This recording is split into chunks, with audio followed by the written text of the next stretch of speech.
Em decisão pela Copa do Brasil, a Ponte Preta venceu a Inter de Limeira aqui em Campinas e conseguiu uma vaga na terceira fase. A Ponte Preta tinha a vantagem de disputar a partida em casa. Só que esse ano, a Macaca ainda não havia vencido no estádio Moisés Lucarelli. Já a Internacional de Limeira vivia uma noite histórica, disputando pela primeira vez a Copa do Brasil e já chegando à segunda fase. Os primeiros 45 minutos foram amarrados, com apenas 2 finalizações. O chute forte de Ourinho no começo do jogo e a tentativa de Emerson já no final do primeiro tempo. Na segunda etapa, a vaga estava em jogo e os times partiram para o ataque. O gol da classificação saiu em uma jogada ensaiada. Aos 18 minutos, Daniel e Felipe Cardoso tabelaram na entrada da área e o cruzamento rasteiro chegou nos pés de Yuri, atacante da base, que fez 1-0 Ponte Preta. No último lance do jogo, a Inter de Limeira quase conseguiu o empate que levaria a decisão para os pênaltis. Zé Matheus bateu com força, mas a bola foi para fora. Fim de jogo em Campinas. Ponte Preta classificada 1, Internacional de Limeira 0. O adversário da Ponte Preta vai ser conhecido nesta quinta-feira no confronto entre Sampaio Correia do Maranhão e Paraná Clube. A Macaca já sabe que na terceira fase, onde os confrontos passam a ser em ida e volta, o primeiro duelo vai acontecer aqui no estádio Moisés Lucarelli e a decisão pela vaga vai ser fora de casa. Já a Inter de Limeira agora volta todas as atenções para o Campeonato Paulista da Série A2. O Leão é o 4º colocado, está na zona de classificação e no próximo domingo enfrenta o Juventus na cidade de São Paulo. Lutamos até o final, né? O cansaço abateu nos jogadores que jogaram os 90 minutos, mas soubemos estar bem postados, tivemos maturidade para ganhar o jogo, né? E a classificação é importantíssima nesse momento. A gente era sabedor que a equipe da Ponte iria vir buscar o resultado em todo instante, né?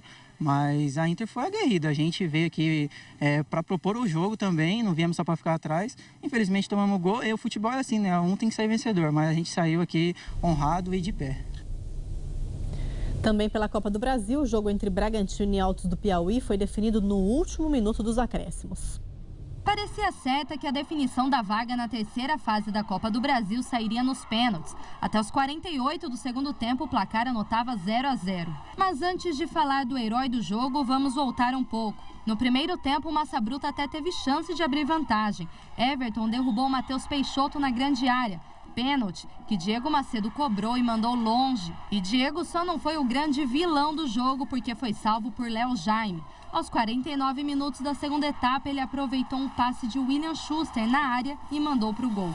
1-0 Bragantino. O Altos do Piauí nada pôde fazer com mais 2 minutos de jogo. Classificação garantida e agora o Massa Bruta vai encarar o Vitória na terceira fase. Graças a Deus bateu no Schuster e sobrou para mim, né? Eu mandei ele deixar uma que fazia tempo que estava tentando e a bola não estava entrando e graças a Deus saímos classificados. Agora é descansar, dar os parabéns para todo mundo ali, sabendo que eles fizeram um grande jogo e eu tenho certeza que as coisas vão acontecer da maneira que todo mundo espera.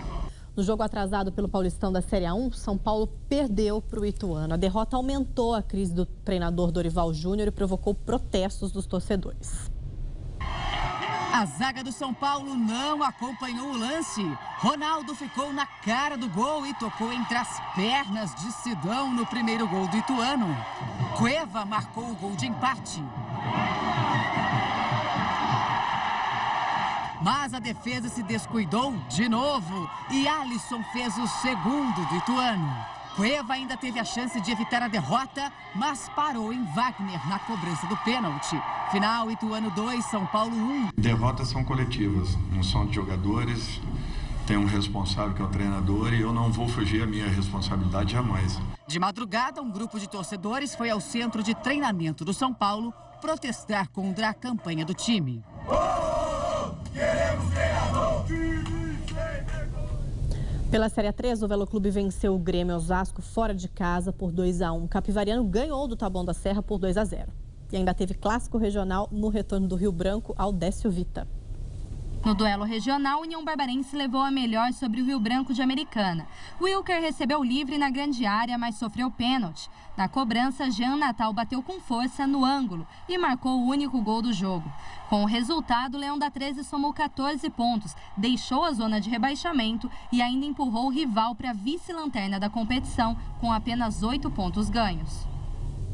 Foi com muito sofrimento, mas o Vasco conseguiu a classificação na fase de grupos da Libertadores. Na Bolívia, a equipe carioca foi goleada por 4-0 pelo Jorge Wilstermann e a decisão da vaga ficou para os pênaltis e foi aí que brilhou o goleiro Martin Silva, que defendeu 3 cobranças da equipe boliviana. O Vasco vai ficar no grupo 5 da competição. Além do clube carioca, estão na chave o Cruzeiro, o Racing da Argentina e a Universidade do Chile. A Recopa também foi definida nos pênaltis entre Grêmio e Independiente. Marcelo Groi defendeu uma das cobranças e garantiu o 5-4 nas penalidades. Em entrevista coletiva, o técnico Renato Gaúcho exaltou as últimas conquistas do grupo. Em menos de 18 meses, o Grêmio conquistou 3 títulos importantíssimos. Conquistamos a Copa do Brasil, conquistamos uma Libertadores e uma Recopa. Depois de 15 anos que o clube não conquistava nada. Então isso é muita coisa, muita coisa. Se você conquistar um título em 18 meses, 17 meses, já é uma grande coisa. Esse grupo é um grupo vencedor, porque a cada 3, 4 meses tem entrado na história do clube. E é isso que eu sempre coloco na cabeça deles. Vocês precisam fazer história.